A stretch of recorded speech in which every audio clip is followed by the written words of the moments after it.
আজকে হচ্ছে বর্ষা ঋতুর সেকেন্ড ডে, আর যেহেতু পানি হয়েছে এটা হচ্ছে খেজুর পাকা সব থেকে ভালো সময়। তার জন্যই আমরা যাচ্ছিলাম খেজুর পাড়তে, কেননা আমাদের গ্রামে প্রচুর পরিমাণে খেজুর গাছ আছে আর এই গাছগুলো সব মাঠের সাইডে, তার জন্যই আমাদেরও মাঠের দিকে যাওয়া লাগবে। যাই হোক, আমরা বিকালের মনোরম পরিবেশ উপভোগ করতে করতে সামনের দিকে যাওয়া শুরু করলাম, কারণ আমাদের আরো অনেকটা রাস্তায় যাওয়া লাগবে। সামনের রাস্তার ভিতর দেখতে পাচ্ছেন খেজুর পড়ে আছে, কেউ হয়তো বা এখানে ফেলে গেছে। আর এখানে আপনারা যে ভিউটা দেখছেন এটা হচ্ছে বাংলাদেশ এবং ইন্ডিয়ার বর্ডার। আমি এখন একদম বাংলাদেশ এবং ইন্ডিয়ার বর্ডারের মাঝখানে দাঁড়ায় আছে। আমাদের সাথে আরো কিছু পোলাপান ছিল যারা আমাদেরকে রাস্তা দেখাচ্ছিল যে কোন দিকে ভালো খেজুর আছে। এই গাছগুলো থেকে যেহেতু যে কেউ খেজুর কাটতে পারে, তার জন্য সবাই অলরেডি খেজুর কেটে নিয়ে চলে গেছে, কারণ বাঙালি কোনো কিছু ফ্রিতে পাইলে সেটা ছাড়ে না, এটা তো আপনারা সবাই ভালো করে জানেন। তো এইসব কিছু বাদ দিয়ে আমরা সামনের দিকে আগাইতে থাকলাম। একটুখানি সামনে যাওয়ার পরই একটা গাছ পেয়ে গেলাম যেটাই অনেকগুলো খেজুরের কাঁদি ছিল। তারপর আমাদের ভেতরে একজন একটা ধারালো গাছে নিয়ে গাছে উঠে পড়লো খেজুরের কাঁদি কাটার জন্য। সে যতক্ষণে গাছে উঠলো ততক্ষণে আমি গাছের নিচে থেকে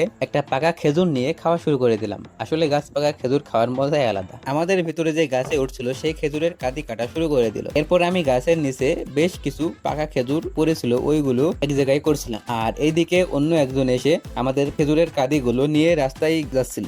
এই সময় একটা বড় রকমের দুর্ঘটনা প্রায় হয়ে গেছিল, কারণ যে গাছে উঠছিল সে প্রায় পড়ে গেছিল। একটু জন্য আল্লাহ তারে বাঁচায় নিছে। এরপর আর তার বেশি সময় গাছে না থাকতে বলে চলে আসতে বললাম, কারণ বেশি সময় গাছে থাকলে আবার কোনো বিপদ হতে পারে। তারপর আমাদের সবার বাসায় যাওয়ার পালা। যে যার মতো একটা করে কেউ বা 2 টাকা করে খেজুরের কাঁদি নিয়ে বাসার দিকে রওনা শুরু হলো। আমাদের দিকে খেজুরের গুছা তারে কাঁদি বলে, আপনাদের ওই দিকে কি বলে অবশ্যই জানাবেন। পথের মাঝে আরেক ইন্টারেস্টিং জিনিস পেয়ে গেলাম, যেটা কিনা জাম গাছ। এই জাম গাছে অনেকগুলো জাম ধরেছিল। আসলে এই গাছটা অনেক বড় ছিল, তার জন্য কেউ উঠতে পারে নাই, তবে নিচে অনেকগুলোই পড়েছিল।